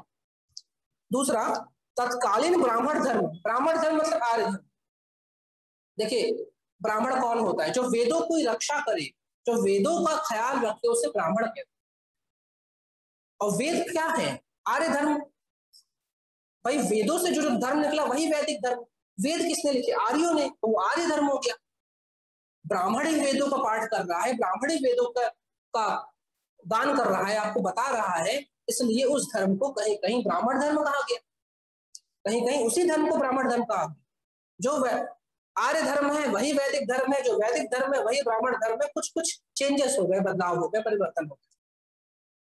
तो तत्कालीन ब्राह्मण धर्म पर इन नवीन धर्म की उत्पत्ति के प्रभाव को बताइए। एक बहुत बड़ा धर्म है, उसके सामने 2 नए धर्म आ जाए और उसके बहुत सारे अनुयायी उस धर्म में चले जाएं, तो ये धर्म अपने आप को तो चेंज करेगा ना, कि भाई मेरी दुकान से सामान ले रहे थे, उस 2 दुकान में ऐसा क्या खास है? ज्यादा ऑफर दे रहा है क्या? मैं देता हूँ। ऐसा क्या आपको उस धर्म में मिल रहा है जो मेरे धर्म में नहीं? तो ब्राह्मण धर्म ने भी अपने आप को बहुत ज्यादा परिवर्तित किया, वो बताना है। ब्राह्मण धर्म ने गौतम बुद्ध को विष्णु का अवतार बनाया कि भाई बुद्ध उधर मत जोड़ो, हम देते हैं बुद्ध। तुम्हें वहां पे क्या है? कर्मकांड से छूट है, हम कर्मकांड की छूट देते हैं। आपका काम पंडित जी कर लेंगे, ब्राह्मण कर लेगा, आप तो जजमानी कर लीजिए, आप दक्षिणा दे दीजिए, आप पूजा पाठ मत करिए, आपका हिस्सा कोई और कर दे। जो छूट तुम्हें जैन बौद्ध धर्म देगा वो हम देंगे। यानी लचीलापन आया ब्राह्मण धर्म में, कठोरता कम हुई, जात पात का अंतर कम हुआ। यही सब करेगा तब तो वो जैन और बौद्ध धर्म सामने खड़ा हो पाएगा। ये चीजें आपको बतानी। तो उत्कर्ष के कारण बताने हैं, जैन और बौद्ध की एक ही है। यानी जो जो विसंगतियां थी, सबसे बड़ी विसंगति वर्ण व्यवस्था का कठोर होना। तो जो क्षत्रिय, वैश्य और शूद्र थे, तीनों अपने अपने स्तर पे एक तरह से वो संतुष्ट नहीं थे, वो तीनों चले गए इधर। ये आपको कारण बताने हैं और इन्हीं तीनों को वापस लाया गया। तो उसकी वजह से जो ब्राह्मण धर्म ने बदलाव किए, देखो मैं अच्छा नहीं पढ़ाता तो आप चले गए, अगर मैं अच्छा पढ़ाऊंगा तो आप आ जाएंगे। बस वही है, जो विसंगति थी ब्राह्मण धर्म में वो विसंगति दूर कर दो तो वही प्रभाव हो गया, वही प्रभाव पड़ गया। मतलब जैन और बौद्ध धर्म का प्रभाव वही है कि हमने वो विसंगति दूर कर। कुछ उदाहरण के साथ आपको लिख देना, बात समझ में आ रही? तो ये सारी बातें इसमें है। जैन एवं बौद्ध धर्म ने ब्राह्मण धर्म के तथ्यों को आत्मसात किया। ये सवाल बिल्कुल सेम ही है, यानी इसका जो सेकंड सवाल है और ये सवाल बिल्कुल सेम है। जैन एवं बौद्ध धर्म ने ब्राह्मण धर्म के तत्वों को आत्मसात किया, मतलब हम आपकी अच्छी बातें लेते हैं। ये कौन कह रहा? ब्राह्मण धर्म कह रहा। आत्मसात कर अपने पतन को सुनिश्चित कर लिया। भाई आपने उनकी अच्छी बातें ले ली, लेकिन जब आप उनकी अच्छी बातें ले रहे हो तो व्यक्ति उनको छोड़ के आपके पास क्यों आएगा? क्योंकि ओरिजिनल तो वो है ना। ये चीजें हमें जैन और बौद्ध धर्म ने दी, आपने तो उनको कॉपी किया। तो धीमे धीमे आपको मानने वाले जो लोग थे उनका विश्वास आप पे डगमगाया। जो सबसे कुलीन वर्ग था, ब्राह्मण वर्ग, उसके बीच में दरारें पड़ने लग गई। इस वजह से ब्राह्मण धर्म का पतन हो गया। ब्राह्मण धर्म का पतन हुआ है तभी तो भक्ति आंदोलन आया। ब्राह्मण धर्म को पुनर्जीवित करने के लिए भक्ति आंदोलन आया था। भाई जैन बौद्ध धर्म ने क्या सिखाया कि भाई ठीक है, आप श्रवण कर लो, आप सुन लो, आपका भगवान मिल गया। भक्ति धर्म ने हमें क्या सिखाया? भजन करना। आपको कर्म कांड नहीं करने हैं, भजो हरे रामा हरे कृष्णा। ये हम जैन और बौद्ध धर्म से तो पाए। भक्ति धर्म आया, फिर जिस भी व्यक्ति को जिस भी भाषा में पूजा करनी है वो चीजें सिखाई गई भक्ति धर्म। भाई मीरा बाई ने बोला हम भजन गाएंगे, किसी ने बोला कि हम लोगों को ज्ञान देंगे। फिर कबीर, रैदास, नानक, ये सब छोटी जाति से लोग थे, इनको भी तो भगवान का दर्जा मिल रहा है, एक समाज सुधार का दर्जा मिल रहा है। इस वजह से वो ब्राह्मण धर्म जो अपनी कुलीनता, अपनी श्रेष्ठता, अपनी कठोर वर्ण व्यवस्था के लिए जाना जाता था, लोगों ने उसको भूल गए कि तुम तो हो ही नहीं। जब भगवान को मैं जिस मूर्त से चाहूं उस मूर्त से देखूं, तो मैं शंकर को उसी मूर्त में क्यों पूजूं? ये चीजें यहां लिखी, मैं आपको बस उसका मर्म समझा रहा हूं क्यों पतन का कारण हुआ। इसलिए आज आप देखिए हिंदू धर्म में भी बहुत सारे संप्रदाय है कि नहीं? शैव भक्ति दक्षिण में अलग है, उत्तर में अलग है, पश्चिम में अलग है, पूर्व में अलग। शिव के आकार भी अलग हो गए, शिव को मानने की प्रथा अलग हो गई, पूजा करने की प्रथा अलग हो गई। ये सारी बातें इसमें दी हुई। और सबसे इंपॉर्टेंट, भक्ति तो आई आई, ये जो मुस्लिम आक्रांता है उनके साथ बहुत सारे उनके धर्म गुरु आए जो ऊन का कपड़ा पहनते थे, इन्हें सूफ कहा गया, तो वो सूफी कहलाए।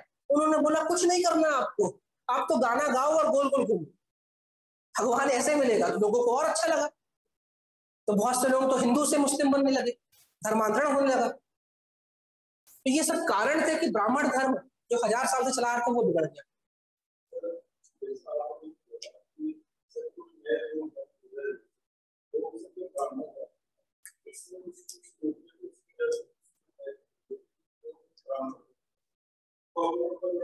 हाँ?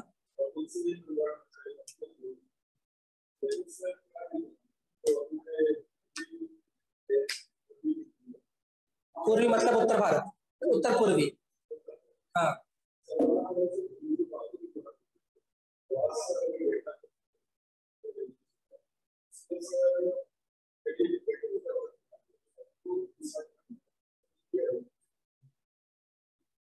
बट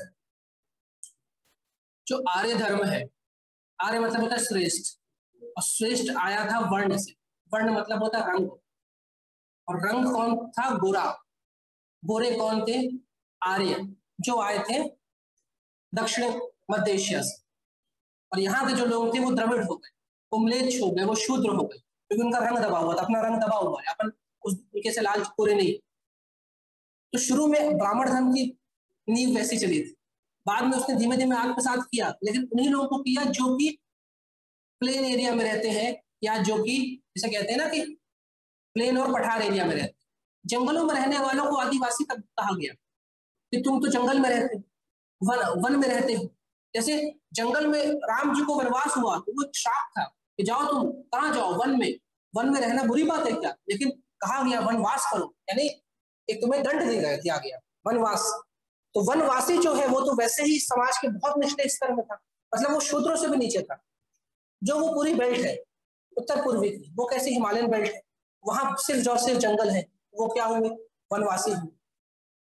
आपने रामायण में देखा होगा, राम जी ने जिनका वध किया वो क्या? वो रावण को छोड़ के बाकी सब वन में ही थे ना, वन में ही थे। यानी असुरों को भी बताया गया, शुरुआत में यही बताया गया कि वो वन में रहते थे, बड़े बड़े बाल हैं, रंग काला है, मोटे मोटे लगते हैं, अल्लाह ऐसा चित्रण किया गया। तो जो वनवासी हैं उनको धर्म ने बहुत नीचे रखा, क्योंकि आप सबसे बड़ी चीज आप मांसाहार करते हो, मांस खाते हो, तो आप तो धर्म वाले हो ही नहीं सकते। तो बहुत लंबे समय तक उनको क्या रखा गया, वंचित रखा गया। फिर जब अंग्रेज आए तो अंग्रेज ने उनको क्या बोल दिया कि तुम तो क्रिमिनल्स हो। एक क्रिमिनल ट्राइब एक्ट लाया था 1873 के आसपास, कि कुछ जनजातियों को कि उन्होंने क्रिमिनल बोल दिया कि तुम अपराधी हो।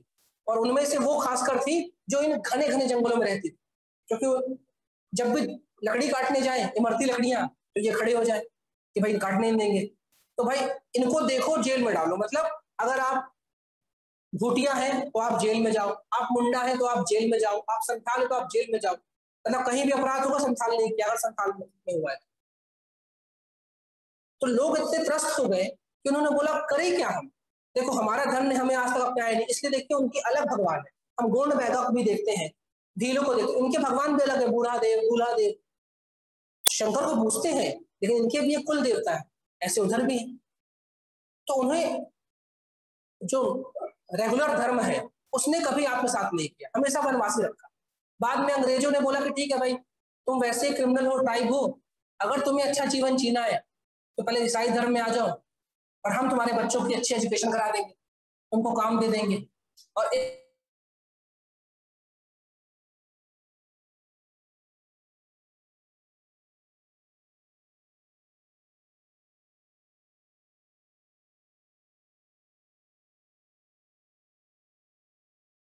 बोलते हैं ना संताल विद्रोह, जनजाति विद्रोह, हो है, मुंडा है, फूल है, ये सब विद्रोह को जनजाति कर दिया। और जनजाति मतलब हमारे दिमाग में वही आता है कि बिना पढ़े लिखे लोग, आदिम जाति वाला जीवन, झूम खेती करते हैं। झूम इसलिए नहीं करते कि बेवकूफ, इसलिए करते हैं कि वो धरती को माता मानते हैं। लेकिन हमने उनकी कृषि को बोला कि ये तो पुराने जमानों की खेती है। तो एक टैक्टिक थी, अंग्रेजों ने उनको ईसाई बना दिया। अंडमान निकोबार में आप जाइए, ईसाई बहुत मिलेंगे आप, यानी जहां जितनी ज्यादा प्रताड़ना हुई है वहां के लोगों ने ईसाई धर्म अपना लिया।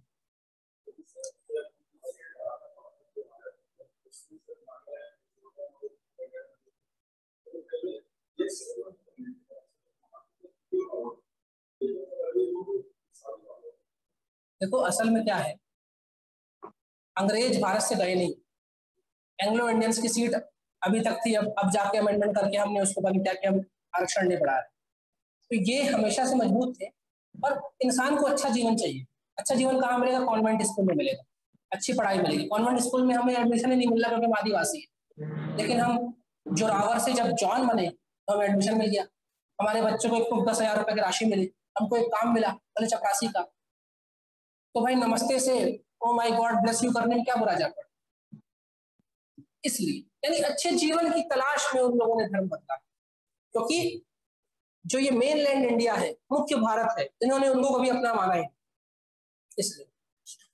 ठीक है, तो आज की क्लास में कोई आंसर में कोई डाउट हो, फिर से बोलता हूँ, इतिहास में आप बहुत पढ़ो, अच्छी बात है, अपने दिमाग पे भरोसा रखो, आप कुछ नहीं भूलोगे एग्जाम के दिन में।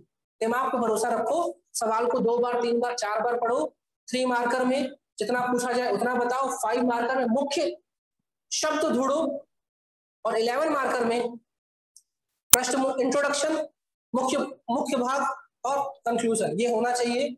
और 11 मार्कर कभी भी एक सवाल नहीं होगा, कम से कम 2, अधिक से अधिक 3 हिस्से हैं उसके, सबका विवरण करना है, वर्णन करना है। लिखना, ये शब्द नहीं लिखना है बस। आपको जैसे ये शुरू की 3 लाइन प्रस्तावना है, इंट्रोडक्शन, वो आपको तारीफ करना है, कोई अच्छी बात करना है।